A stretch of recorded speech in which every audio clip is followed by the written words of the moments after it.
Welcome to week 9 of our transition course. This week, we're going to talk a little bit about multicultural transition planning or programming. So hopefully you found the article helpful. It does seem like there's a lot on the Canvas page for this week, but just know that many of those videos and other resources are optional. So if you want to kind of dig in and have more targeted resources for the students that you work with, then definitely check those out or save them for later. But I'm just going to have kind of walk you through some major bullet points that I want you to pay attention to. So this should be a really short video since you have other resources and other videos to watch this week as well. So our learning intentions for this section of the course is really to be able to articulate what an asset-based approach is in education, or a strengths-based approach, and then also to understand multicultural educational practices and how they can impact students. And then I really want you to be able to kind of understand your own knowledge or maybe lack of knowledge around students' culture. So maybe you haven't had a lot of experience working with students that have a different cultural background than yourself. And so we're going to kind of go through some questions, some kind of checklists to kind of be reminders, I think, of where you are currently at in terms of your cultural awareness. A lot of people use the term cultural competence, but I feel like, can we really be fully competent in other cultures than our own? I don't know about that. So I like the idea of sort of phrasing it cultural awareness, not necessarily cultural competence. So with that, let's talk a little bit about assets-based education. This essentially is looking at differences in terms of strengths or assets and not as deficits.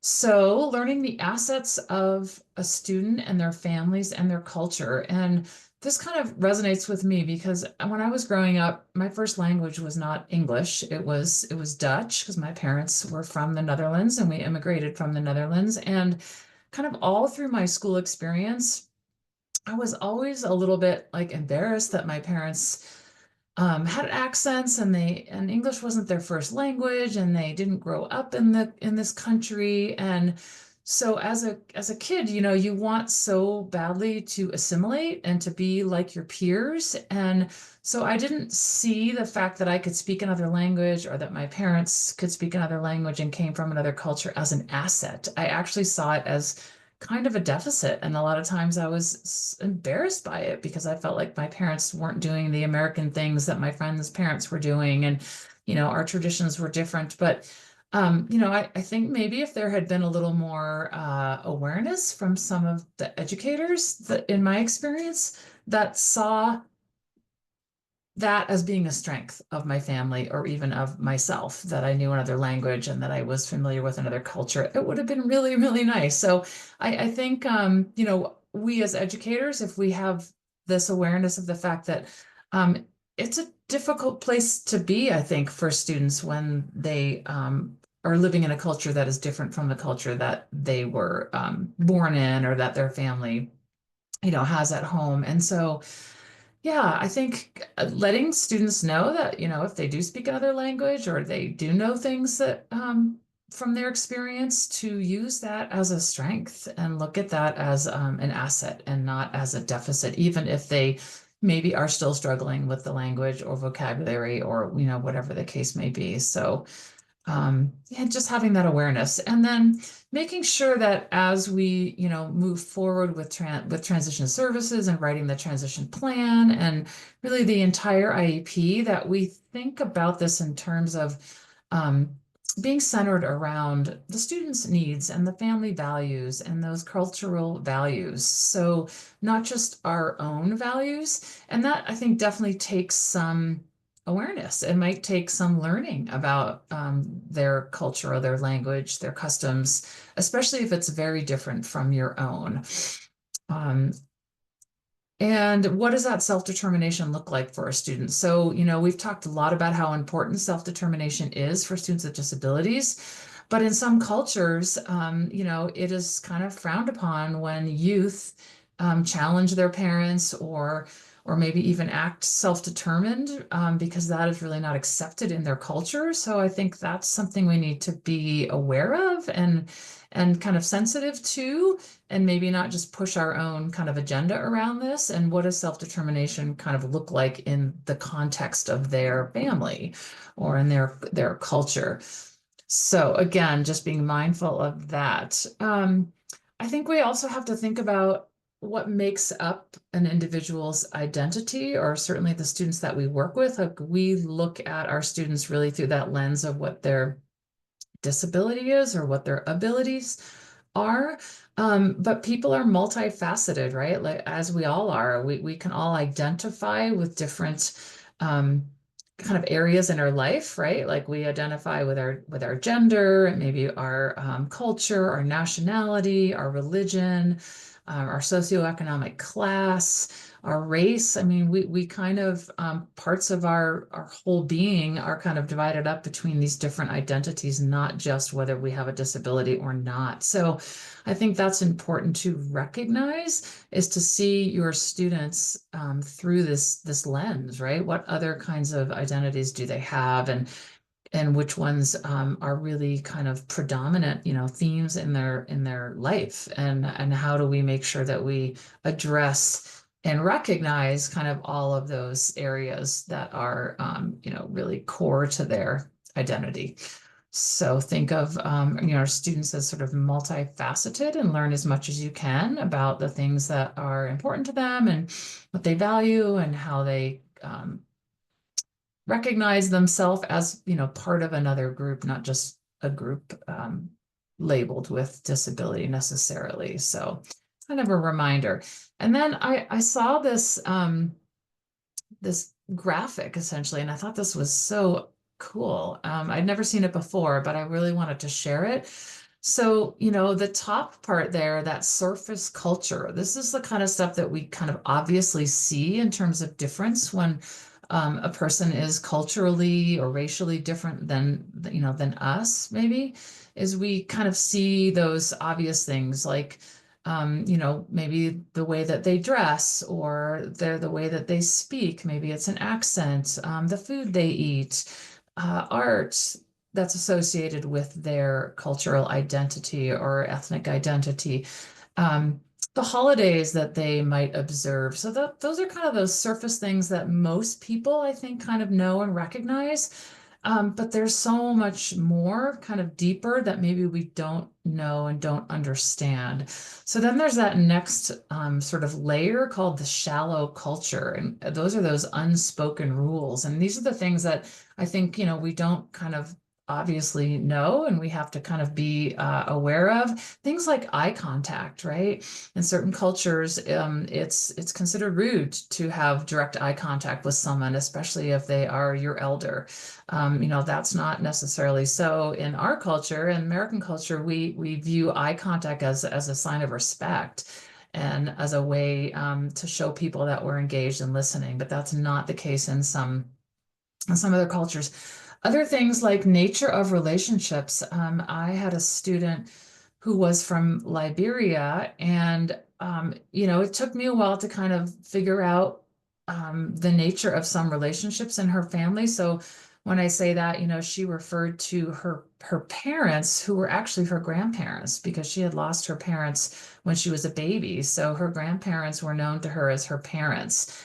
She also would talk about all of her aunties in her life. And those aunties were not necessarily how I would describe my aunt or uncle, right? Which is like an actual relationship, a blood relationship. But for her, anyone that was older than her and that was a woman and as part of her culture was considered an auntie. And so, it really took me a while to kind of fully understand the sort of structure and makeup of how her family and relationships of people in her kind of circle, and how she referred to them. Things around, what's acceptable with personal space or concepts of time. I mean, I think we value, being on time in our culture. That may not necessarily be something that's important in a student's or family's culture as well. So kind of being aware of this idea of nonverbal communication. We do a lot of, I think we communicate a lot with expressions, smiling, those kinds of things. That's not necessarily in every culture as well. And then there are those really like deep culture types of concepts, that collective unconscious, those beliefs and those norms, notions of fairness, how decisions are made. A lot of times I think, make decisions a lot of times as individuals, but that may not necessarily be the case in some people's cultures. Decisions might be made by one person in their family, a patriarch or matriarch, or maybe decisions are made collectively for the greater good of the community. So these are kind of those more subtle differences, I think, that we should be aware of. So use this graphic, I think, really does a really nice job of showing those layers of cultural norms and values that maybe sometimes we just don't obviously see on the surface. Okay, with that, I think, the more that we can understand where a student is coming from and what's in their own community, and part of transition is really trying to connect a student to their community, right? Because we want students to have a meaningful life while they're in school and certainly after they leave school, but we don't always really know what is in their communities. And especially in large districts, we have students that are, bused from neighborhoods that look very different from where they go to school. So we're going to get more into this idea of community resource mapping in a few weeks.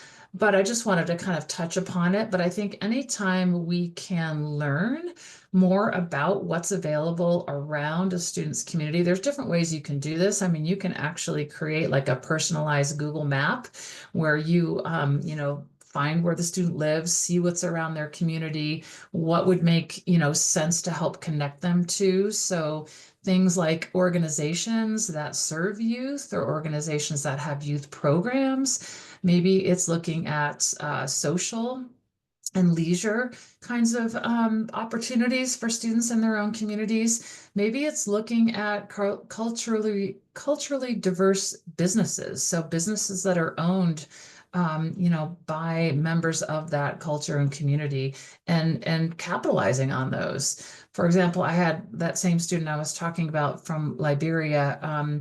We were trying to kind of brainstorm what might be a place where she could do some job shadows and some job tries, so like an internship. And she kept talking about this jewelry store that her auntie ran, and it turns out it was a African store that had African jewelry and clothing, and this was a place that my student had would go to often, and so she was really interested in working there. And so, of course, this was not known really to myself or to my staff, and so we had to kind of dig a little bit deeper and find out more about where that business was, and if the person was open to having my student come and do a job shadow or maybe an internship in that business. So really kind of, getting out of your own little circle and seeing what's around your students' communities. And remembering that all of this can be used to kind of inform the student's transition plan, right? Like, what is important to them? What are the places they want to be able to access while they're in school, but also certainly after? And how can we start to use community-based instruction? So teaching students to, access those places, to navigate to those places from their home. And that takes us actually getting out in the community with students and figuring out, how to support them to access those places. So we'll get more into community-based mapping, but just think about that in the context of, possibly a very different cultural community than that where the school might be, or where you live, or what you're accustomed to.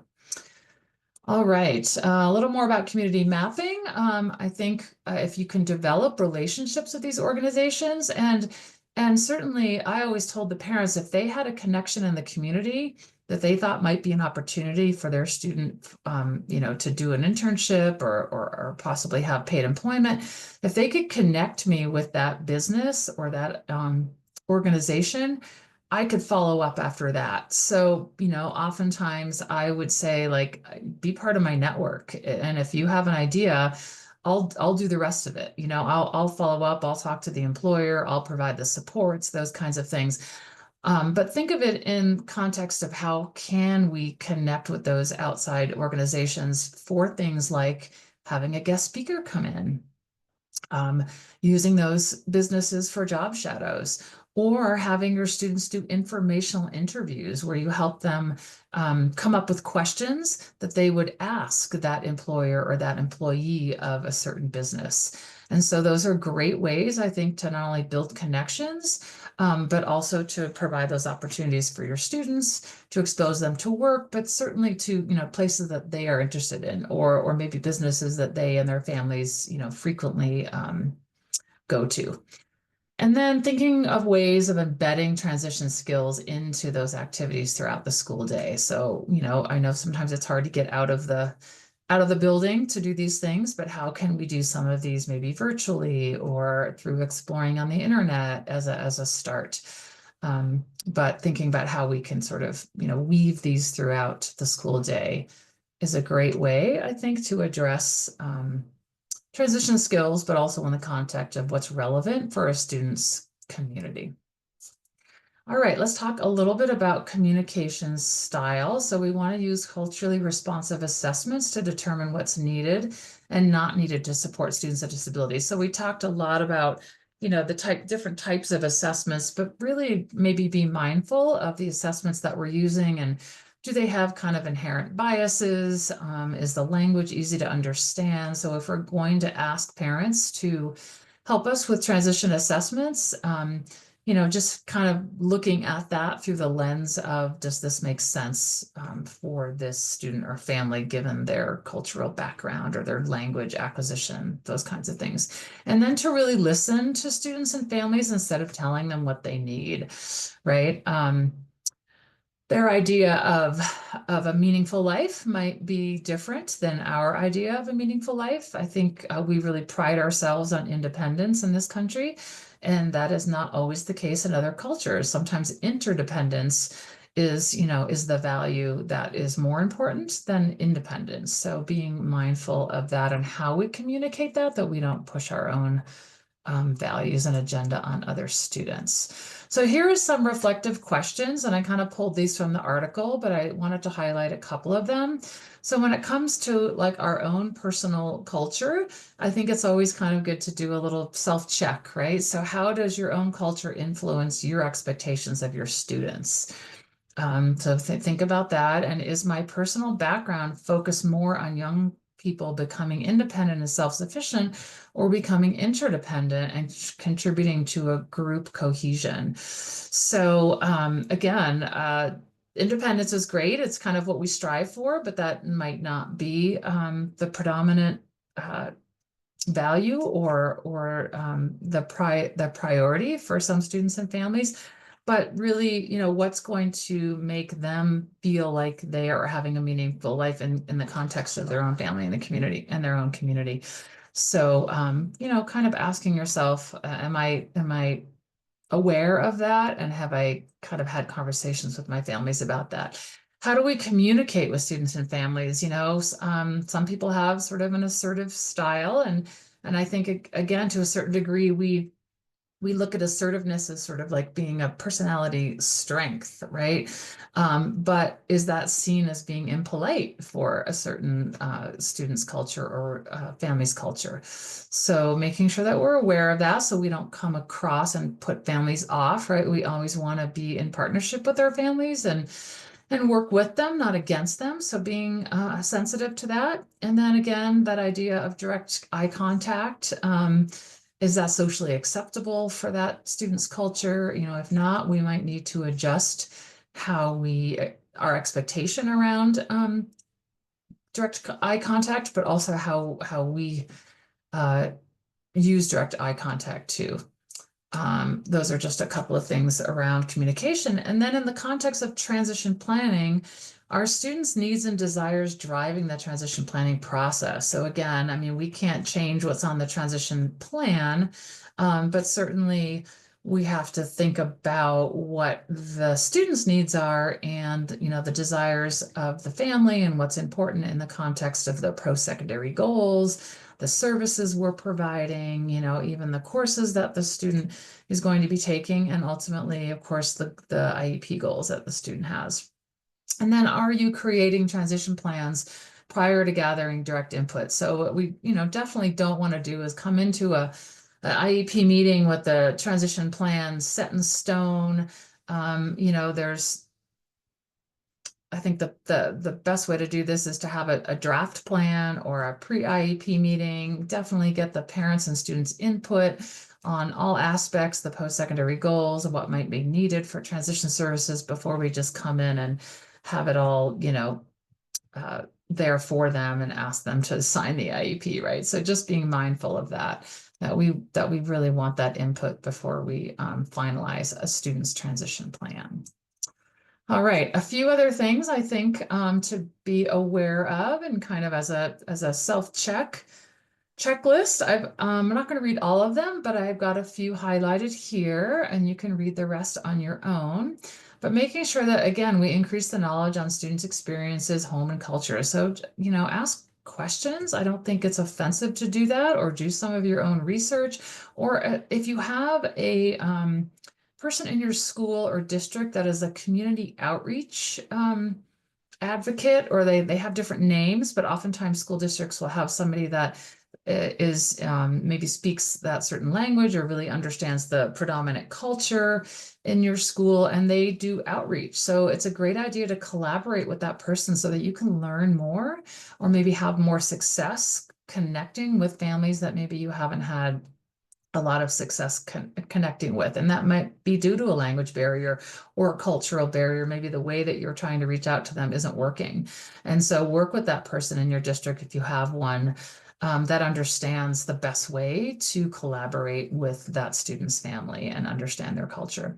And then I think I've mentioned this before, but like trust is sort of the foundation of everything, right? So if we can just, even if we don't know and we're uncomfortable and we're not quite sure how to work with families that are just different than you've experienced before, it's that idea of building trust and rapport.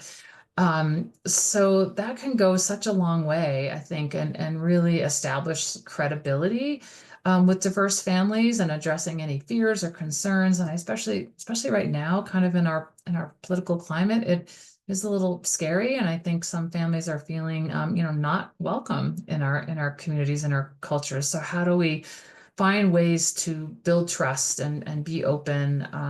That's going to be super important, I think, now more than ever. And then I'm going to skip down to that second to last bolded one, but offer guidance and support in understanding the transition planning process. So, I mean, I would certainly say that most families are pretty overwhelmed, maybe scared around this whole idea of the transition process. It can be confusing. There's a lot of moving parts. There's a lot of things we ask them to do in terms of connecting with outside agencies or really thinking about life after high school for their student. So I think anytime you can offer, bits and pieces of guidance and support, whether that be sharing resources in their own language, have things translated if you have documents or certain things that you share with families but aren't necessarily accessible to families that are new to the process or new to our communities. So making sure that you offer that support and guidance and have kind of this back and forth communication. Again, making sure that you have translators if that's needed, or someone that knows that culture well if you feel like you are not getting the family engagement that you were hoping to get.